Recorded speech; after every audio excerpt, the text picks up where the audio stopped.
Diamond Pacific Minisonic MT-4, and I've been using it for about 5 or 6 years.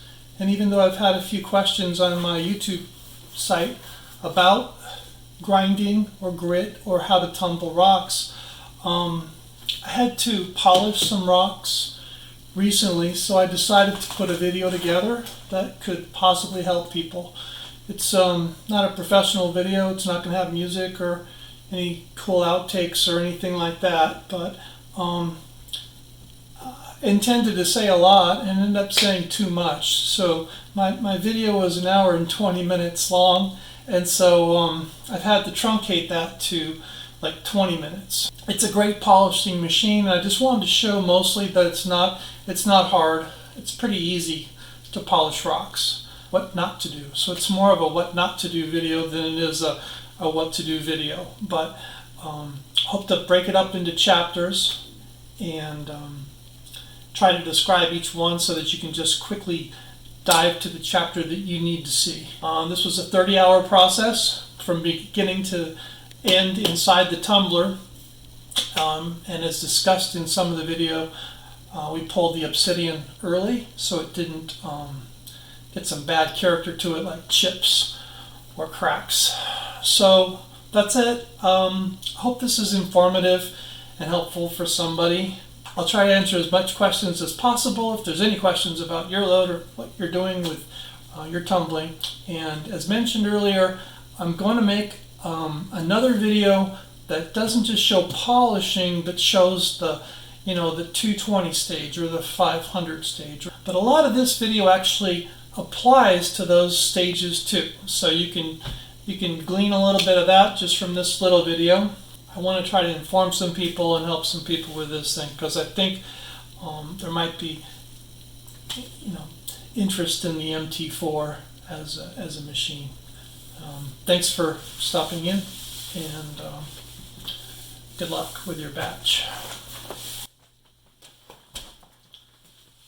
But this little guy right here is probably about 10 years old, maybe longer. You can tell by the label it's an early model, and the new ones are the same thing. They're built like tanks, can hold quite a bit of rocks, but I only use it now for polishing rocks.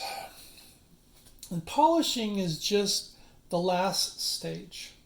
Even though you're looking at two barrels right here and right there, sorry, and one says 22500, the other says 1200 polish, many people are going to want to do this in stages and work this through from the very beginning to the very end. And I don't do it any longer. And the reason I don't do it is because I bought one of these. So the Lortone QT6 is superior in shaping rocks. I've found that even though you're going to use more grit, like silicon carbide, you're going to use 7 or 8 times as much grit on something like this.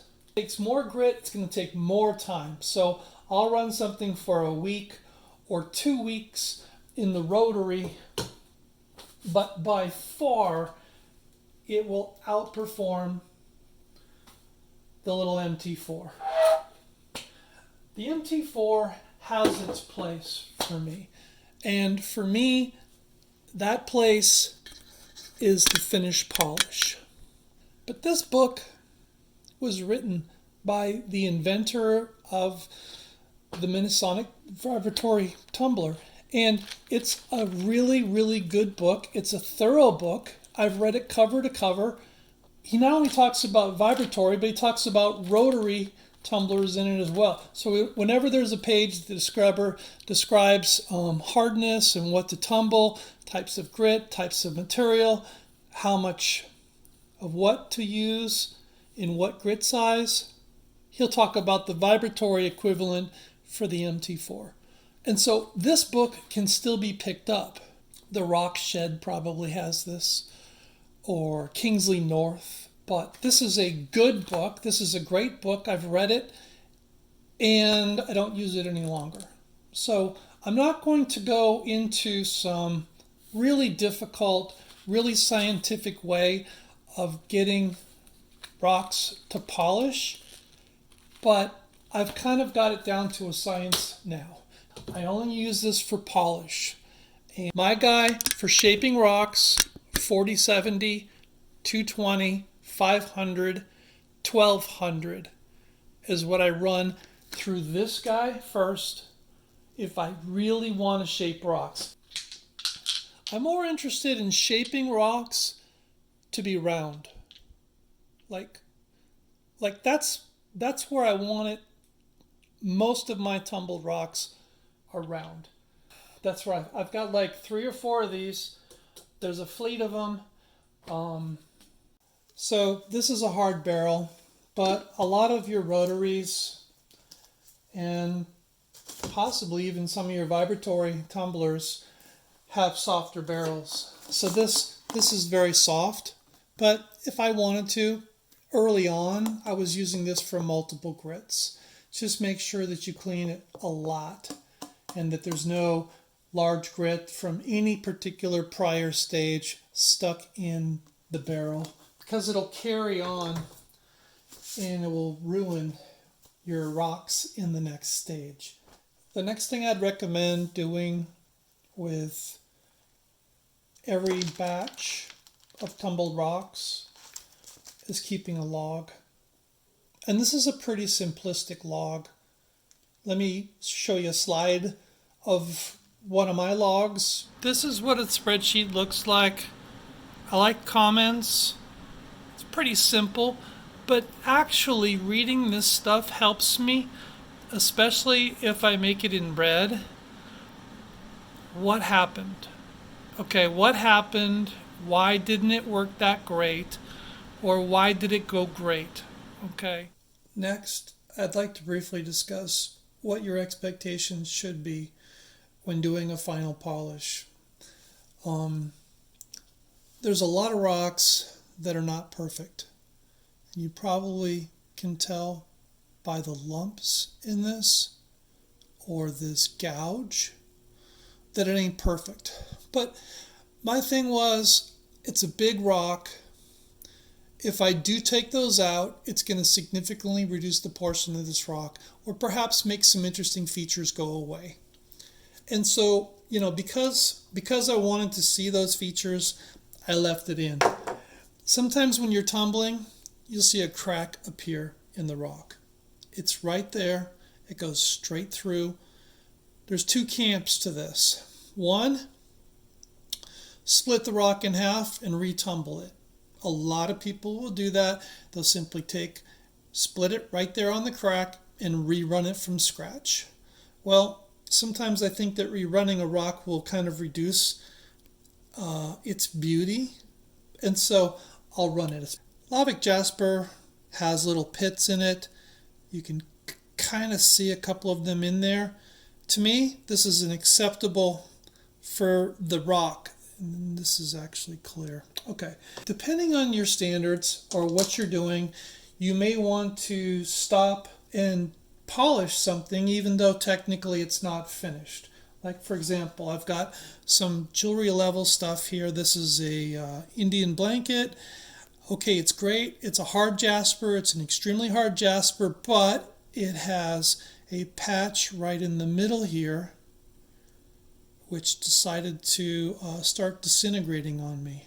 Sometimes you'll tumble something that has a big pit or a vug in it, but you'll do it just because you like the stone, and you know that if you have to take that out, there's probably, if it's deep enough, there's probably not going to be a stone left.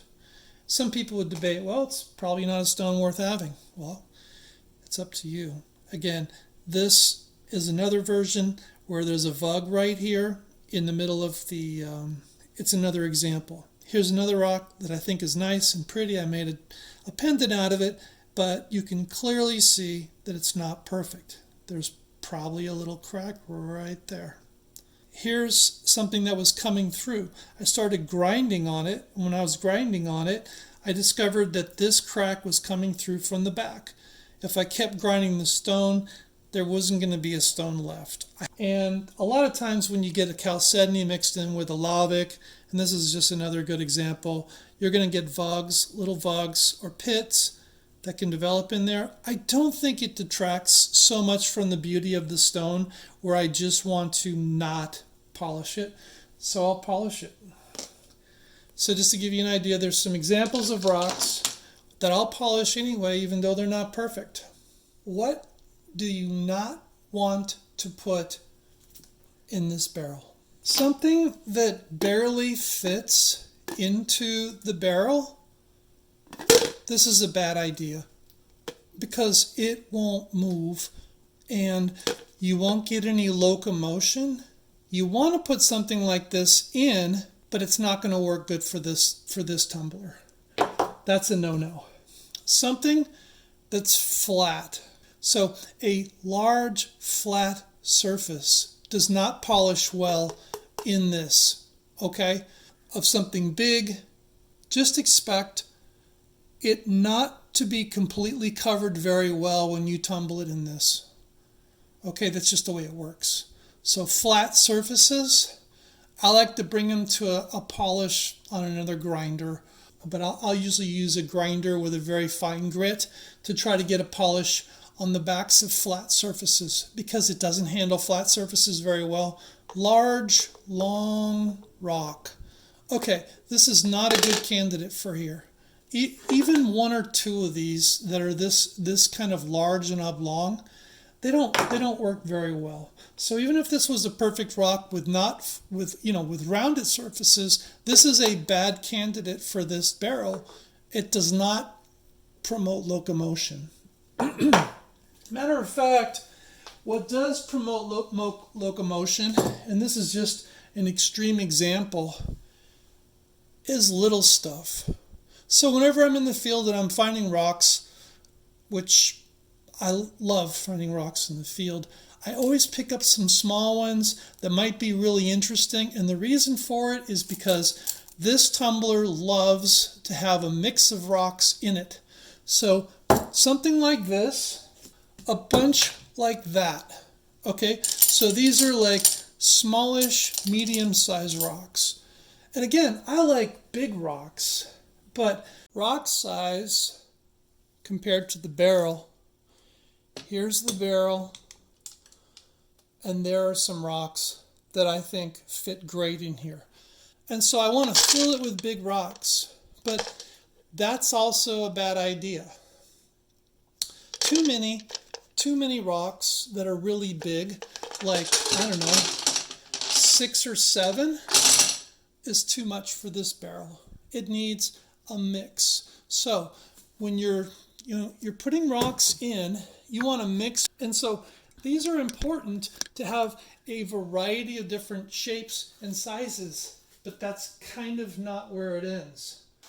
You're going to be using pellets. You're going to be using ceramic pellets with this, okay? So I'll discuss this later, but these things are small and smaller, and so you need to fill half your barrel with that. That's right. So unless you have a ton of these, my rule is nearly 50% of my barrel is media. What I use for my finished tumbler is pellets. These are ceramics that I only use for polish. Now, ceramics are hard. They're not going to retain grit, but grit retention when you transfer from one grit level, like say 500 to another like 1200, or from 1200 to a polish, grit retention in pellets may matter because you may be using plastic. Okay? There's a lot of things that I use plastic for. You may be using walnut shells. But if you're running agates and jaspers, 100% for me, I'm using ceramic media. And I'm using just the ones that already have like the rounded edges on them. rock size. Like this is my hand, normal size hand, I think. Like, you know, that's as big as you want. That's as big as you want in this barrel. So these bigger rocks here, you know, again, too many of them doesn't let your barrel have locomotion. I'm going to use that word locomotion because it's the best way to describe grit and rocks and media going nicely through your barrel. And this are a bunch of small cabs. So we're going to tumble this, and I'll give you a close-up on this before we start tumbling. We're going to tumble these. I'm going to come back and I'm going to talk about different stages, like using 220 or 500 in here. I'm making another video because there's more rules and it's different rules, and just in case you want to do it, I'm going to show you what to do there. But we're going to mostly talk about polishing here. So size of rocks is important. A good variety is kind of important. Just throwing that out there. And the smaller, the better they're going to come out.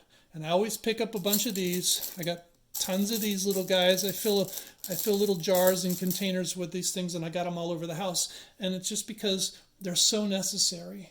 Every rock to get touched on every surface as much as possible, and it's the small stuff that really does that. And in the media, you know, the ceramic media. So that's it for that. Next, I want to talk about bad rocks that don't belong in your load. It's stuff like Wonderstone. Okay, now this is a hard Wonderstone, and you can see the polish is pretty good, but it's not great. But this is Wonderstone that didn't get polished very, very well. And both of these come from different places. One comes from Nevada, out there by Valley of Fire. Okay. And one comes from Arizona. It just turned out to be a rock that was not as good. And you can see they're not polished very well. When you polish stone in this tumbler, you probably want something that is harder. So let's say a jasper or an agate. If it's not a jasper or an agate and it's something smaller, even if it's a jasper or an agate, this is an agate from a geode.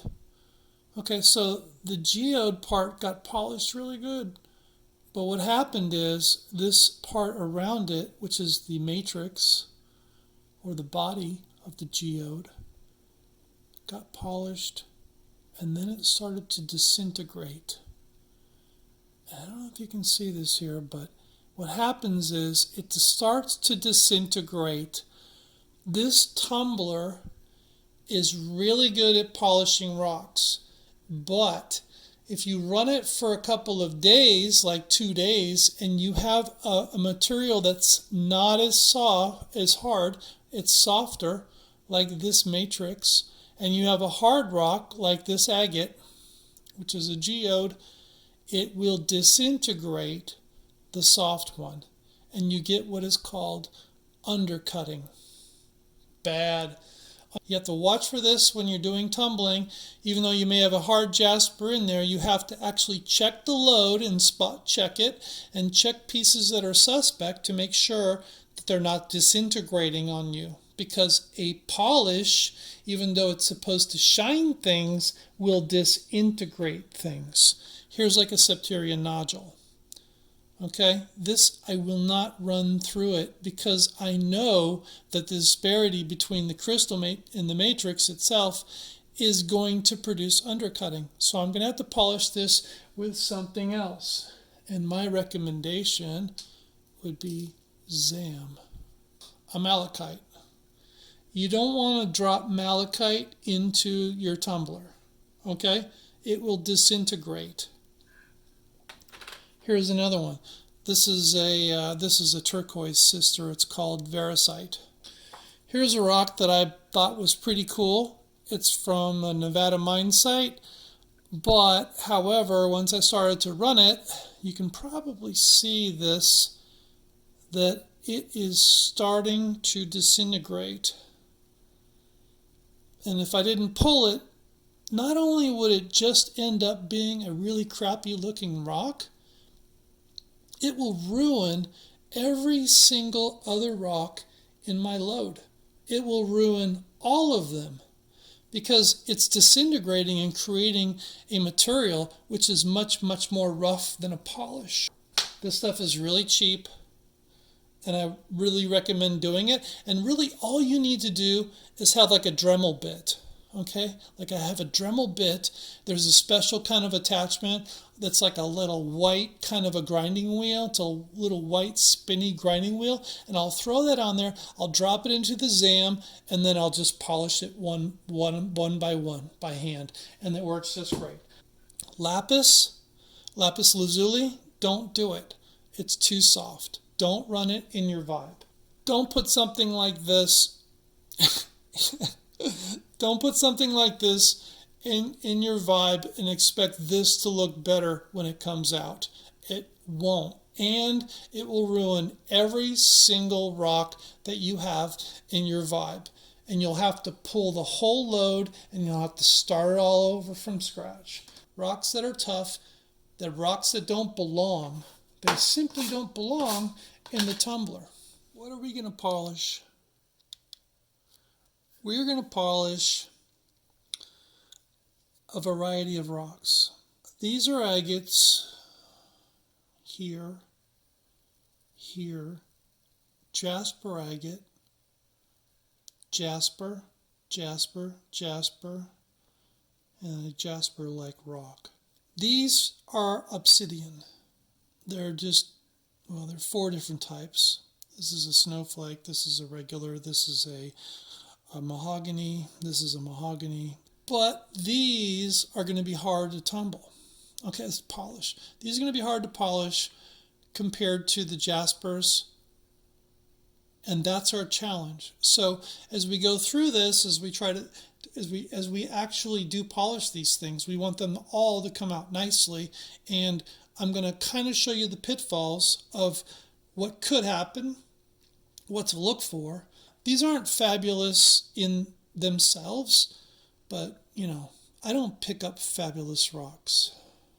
I pick up all of my rocks. I don't buy them online. I just pick them up. I'm happy that I found something that might be, 100 million years old.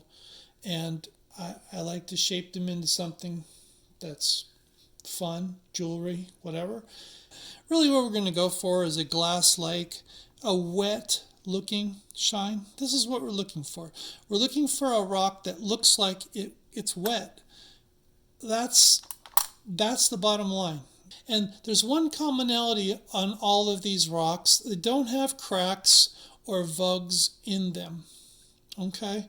And it's important that you don't introduce a rock that has a crack or a vug or something that might hold grit that came from a prior level of polish. Let's say you've gone through the 500 stage and you've gone through the 1200 stage, and now you're on the polish stage. You want to polish your rocks, but you've got one rock with a pit or something that held on to some grit in the little pit. It's inside the little pit, okay?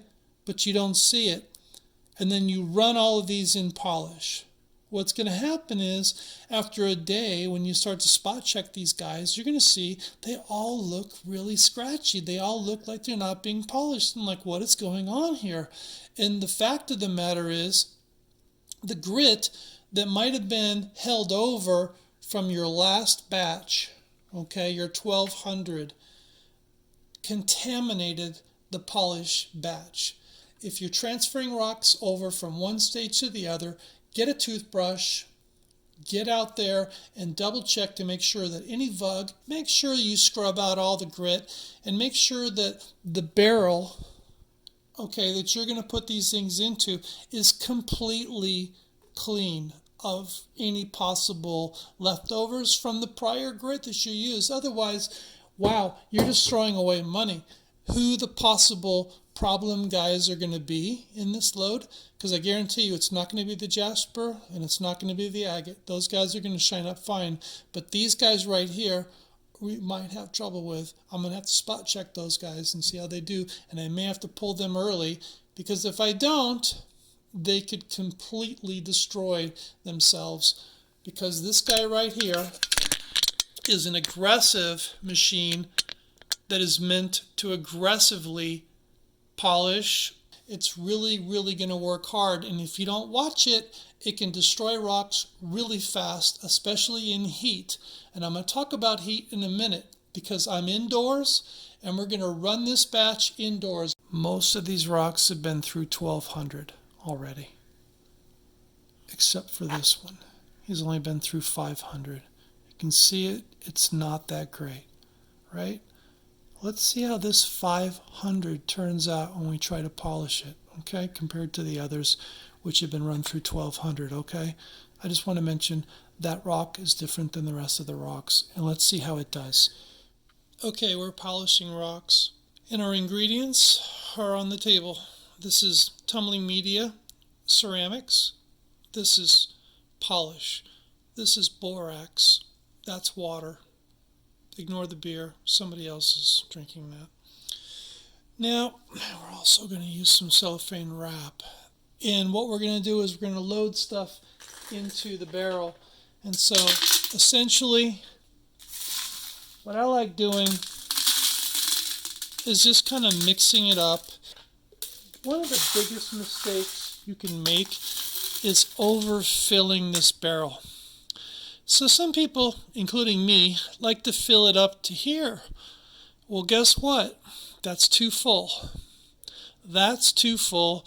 And even down here can be too full, depending on your rock makeup. So this is specific to the MT-4.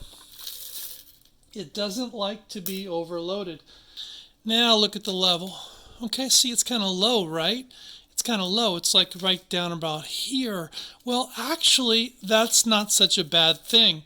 And the first thing we're going to do is we're going to fill it full of water, and we're going to drain out the water through our hand as we pour it upside down, and we let the water out through our fingers and keep all the rocks wet. I'm going to wet these in the sink, pour it out, and come back. Okay, we're back. This is wet. I didn't totally drain every ounce out, but I drained as much as I could. It wasn't like I needed to be thorough. Just drain it some, because you want it to be wet. The next thing we're going to do after this is get the thing going. Now, this is on the lowest possible setting. Let me see if I can get this zoomed in. Okay, the guys are moving around in there. I can't get any light in there, unfortunately. I hope this is going to show up. But that's kind of the locomotion that you should expect if you have a good load that doesn't have any kind of grit in it and doesn't have any borax in it. And before we add polish, this is expensive stuff. The stuff we get is from rockshed.com. This is very expensive polish. Most companies that sell you kits for tumbling rocks, they give you 4 stages. Let me turn this thing off and describe this for a second. They give you 4 stages of grit. They'll give you a 80 grit, they'll give you a 220 grit, they'll give you a 500 grit, and they'll give you a 1200 grit, and they'll call that a kit. Now that kit's not cheap, but you might think you're getting everything you need, but you're not really polishing rocks. It's everything that you need up until the polish stage. The polish stage requires a better grit. And so you're looking at least 8,000 grit, 10,000 grit, but the 8,000 grit is going to be exponentially better, which is what they have right now, than the actual 1,200 grit that you probably get in your kit. So let's crank this thing up. It's not going to hurt you, but you can see that it's pretty much working as it should be. I could have this fuller, but I don't want it too full. We're going to add some of our polish. So we sprinkle that in. And you're going to hear it slow down. You hear it slow down? And what we're going to do now is we're going to shoot a few shots of water in there, because I'm going to add some borax. And this is again 20 mule team borax, which comes from California State.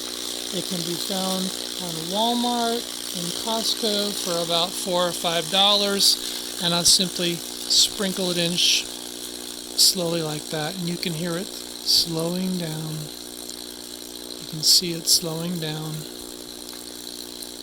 And that's 1 tablespoon, by the way. It's about halfway through a large 2 tablespoon measuring. See how that kind of slowed down the locomotion a little bit versus what it was before we started adding polish or grit, and that's just the way it is. Now, you're going to have to keep an eye on this.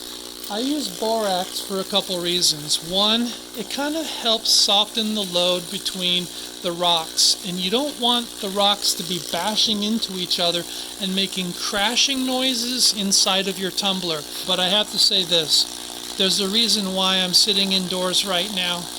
I'm indoors, I'm at 80 degrees inside my house, it's 110 outside, and it's 115 to 120 in my garage, which I usually tumble rocks in my garage, but I cannot. You cannot tumble rocks in high temperatures, or it will disintegrate or degrade the quality of your stones. It will enhance fractures and crack, creating chips and cracks, and things will start to appear in jaspers and agates that you didn't think were there. And the reason is heat undercutting everything that's bad about tumbling rocks. Gets worse in high heat. Spalling, cracking, chipping, all kinds of stuff that I wouldn't expect from rocks that look really, really good. No, bad. So heat hurts. So what we want to do is we want to watch this load. Since we added borax, borax is a really, really strong drying agent, and it's going to dry this thing out. And even though we're going to put cellophane over it and we're going to cap it so that the moisture is held in, the borax is still going to dry things out. So my rule of thumb is, once I start a load, just like we have, once we have good locomotion, and this is good locomotion right here, okay? I don't hear a bunch of rocks crashing into each other. It's moving smoothly. It's not getting caught up. It's not getting hung up. It's moving smoothly, and I'm on the lowest speed right here. I can crank it up, but I'm not going to today. So for the first 8 or 10 hours, I'm going to run it on low, and I'm going to watch it. And what we're going to have to do is, we're going to have to make sure that we have water on hand. Right now it's about 4 or 5 p.m. Before I turn in tonight, let's say whatever it is, 10 p.m., 11 p.m., I'm going to shoot it a couple more times with water to make sure it lasts overnight. But I don't want it to freeze. I don't want it to stop. I don't want to see rocks just stuck to the walls in the morning. And in the morning, I'm going to turn this up. This is what you want to look at. This is a good load. I'll see you this afternoon later. We're going to place it over, and we're going to seal it. And that's going to make sure that it doesn't dry out quite as quickly as it could. We're going to leave it on low speed. It's going to be on low speed for about the next 12 to 14 hours. Check in. It's now 6 hours later, and we're looking at the load. We're going to have to shoot it with some water so it'll make it over the next 8 hours. So I'm going to shoot it a couple of times. You can sort of hear the rocks getting a little bit looser. We're going to leave it on low speed, and we're going to put it to bed, and we're back. So it's now about 14 hours after we started this. So this is ideal. This is what we want it to look like. This almost never happens. This is the consistency of the load, which is pretty wet. I'm going to say this is wet. And I'm not even going to spray it right now. If you look at the paper, you can kind of see it's degrading a little bit. Like this is what happens with the cellophane wrap. But, you know, you can flip it over, turn it, move it around. However, I use the same piece for the whole thing. But we're at the 14-hour mark now, and so realistically, at this point, we've only got about a day to go, 24 hours to go. I like to run it for about 36 hours, and that's about all it takes. But at this point today, right now, I'm going to spot check a couple of these rocks. And just grab a random rock. And I just want to see that it's not being contaminated. So I want to see that it's kind of starting to shine, and you can kind of tell that this particular agate is. So that's good. I want to grab one of the suspect rocks, which is one of the Obsidian is going to be the first thing that I pull out of this load, because it's going to reach a point where it's already good enough, and you can see, but it's already starting to polish. All right, but we're not done with it yet. So this is a good sign. Before I crank this up again, this is a good sign. I've spot checked a couple of rocks, and all this means to me is that the rocks are not disintegrating or getting scratched. See, that's what I'm looking for, number one here. I'm looking to see if the load's contaminated or not. If it's contaminated, that means one of my rocks is coming apart and it's ruining the polish. So this is actually getting polished. Okay, we're at the 14-hour mark. I'm going to turn it up, and I'm going to let it run for the next 24 hours at higher speed. Probably at 3/4 speed, because at full speed this tumbler starts to sound like it's coming apart. Like if I had contamination right now, I would have to say I have to pull the whole thing and clean it out, and we're just going to turn it up. So we've got it on low right now. This is the lowest setting, and then I'll turn it up and turn it up and turn it up and turn it up, and you can hear it start to really, you hear it really vibrating like crazy. I don't want that. So I'm going to go right below that. I'm going to check this in about 4 or 5 hours, because I didn't add water. If I had added water, then I could check this in about 8 hours. But, you know, right now it's about 6:30, 7 o'clock in the morning, and we're ready to let this thing go for the next 5 or 6 hours before I start to check it. Even if it starts to grind to a halt, it won't be such a horrible thing. I don't think the load's going to seize and stop in just 5 or 6 or 7 hours. It's not. But when we check it next, we're going to add water, because I know it. All right, we're back. It's 8 hours later. It's been running on high speed for 8 hours, and it's been tumbling for 24 hours in total. So we're going to spot check the rocks to see if there's any damage, how the polish is coming, and how our 4 troublesome obsidian rocks are actually shaping up. We're going to turn the load off, pull the lid. By the way, you can see the aggression of the vibrating on the cellophane. And let's see if I can get some light in here to show you what it looks like now.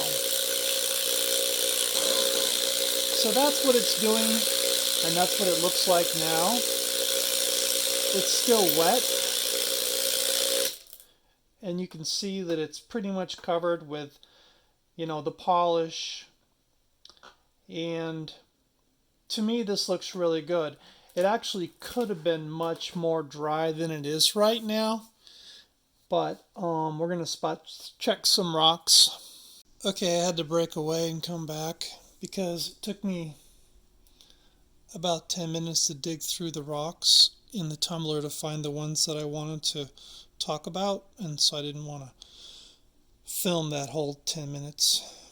But essentially the mahogany and the rest of the snowflake and obsidian is come out pretty well. This is also an obsidian, and there's a problem with it that I want to talk about. It's hard to focus on this stuff, but suffice to say that the polish level on the obsidian is adequate for me, and I'm going to pull it now, and I'm going to talk about why in a second. The second suspect was the 500 polished rock that we did not polish completely. I just wanted to show you the level of shine on this so far. It needs more time. It's not quite what it was, let's say, going from 1200 to the polish. But I'm going to take this and put this back into the tumbler on high for at least another 8 hours, and we're gonna check it again then. We have a problem with one of our obsidian, and it's representative of what can happen. And if you look at the back of this, notice I didn't really do anything to polish the back of this on the grinder, so it's got grinding marks all over it, but try to ignore that and do look to the right side of this stone. And what you will see is a chip. This chip was introduced by the tumbling session. Hopefully you can see this, because this chip is representative of what happens if you put a softer stone or a more brittle stone, or a stone that needs sensitive care, or a stone that could be tumbled with plastics, for example, instead of ceramics. But this gives you an example of what can happen. Chipping. Now I'm pulling all 4 of the obsidian guys from the load because not only are they done polished to my level of acceptance, but leaving them in would jeopardize all of them, and maybe even jeopardize the rest of the load with small pieces that break off from the obsidian. So I don't want that. I don't want that in the load. And so I wanted to show you that. What we're going to do now, if I can focus this thing on the tumbler, is we're going to put it back on high. I'm going to give it a couple shots of water because it doesn't need much. I'm going to throw it on high. And I'm going to come back in about 8 hours, and we're going to see how we're looking. It's been 24 hours so far, and we'll be at about 32 hours. Well, next time we look at this, and I'll get together with you then. Thank you. And we're back. It's been 31 hours total. It's on high. We're turning it off. By the way, this is what the wrapper looks like, so expect that. This is what the insides look like. It's slowed down considerably, but it hasn't come to a grinding halt yet. I did hit it with a little water about 5 or 6 hours ago. You saw me hit it twice, and that's it. So what I'm going to do now is I'm just going to pull a couple stones, and that's done. So that's what it's supposed to look like. It's supposed to look wet. That's what we want.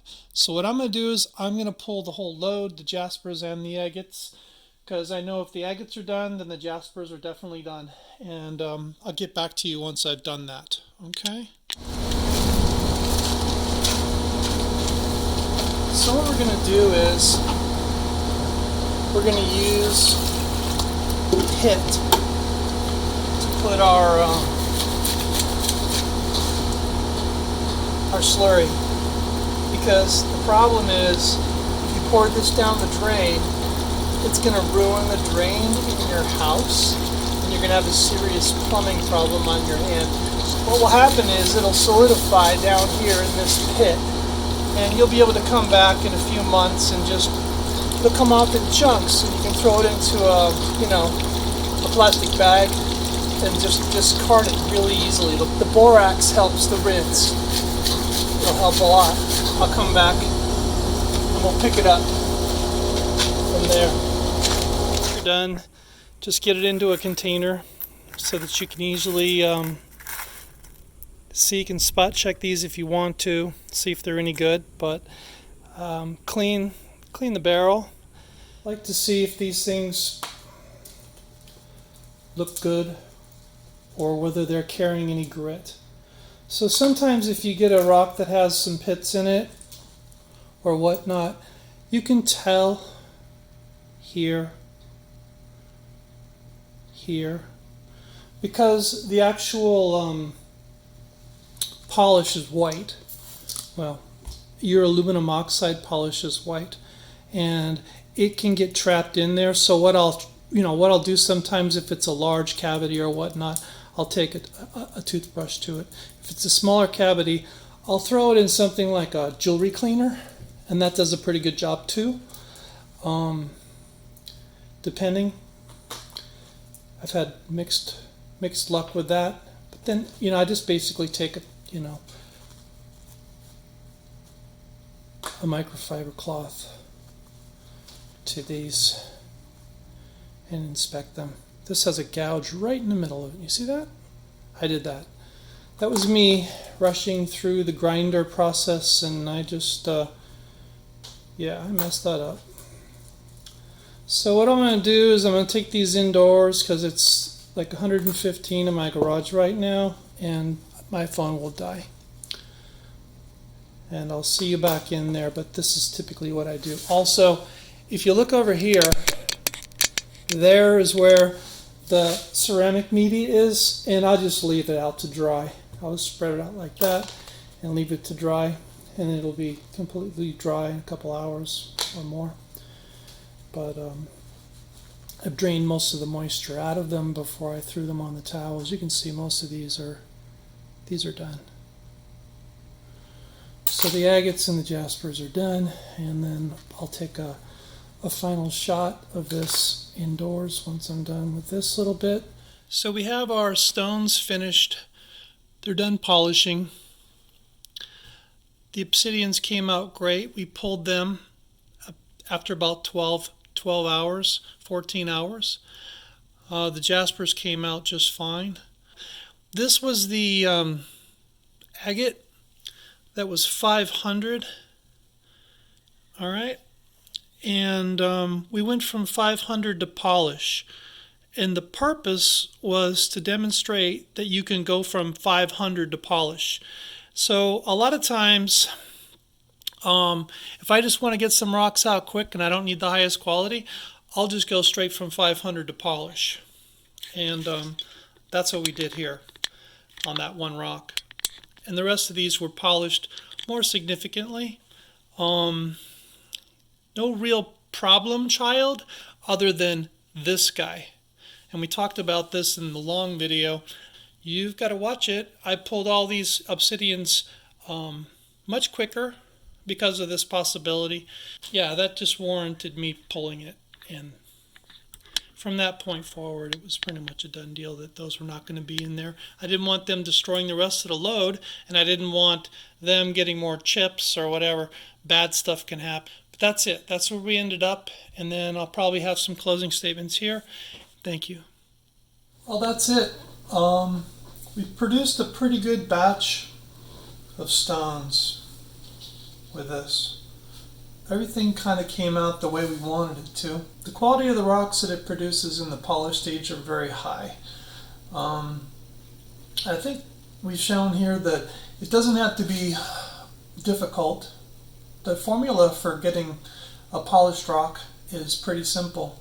The ingredients are pretty simple, and as long as you pay attention to a few things, a few gotchas, I think you're going to end up with some really good results, perhaps even better than this. It kind of applies to all stages. This tumbler can do other stages as well. and I'll put a video together for the 500 or 1200 stages. All in all, it's a fantastic tumbler. Highly recommend it. I'm hoping that this was somehow educational. Maybe you kind of picked up a thing or two on this video that might help you through a problem you might be having, or giving you some confidence after seeing it that you could do it a lot easier than maybe you thought. It's a real simple process. There's a few gotchas along the way. You can get into trouble with softer stones or tricky stones. There's some real tricky rocks out there. But by and large, if you have jaspers and agates and you pay attention to some simple rules, you're not going to go wrong. Thanks for your time.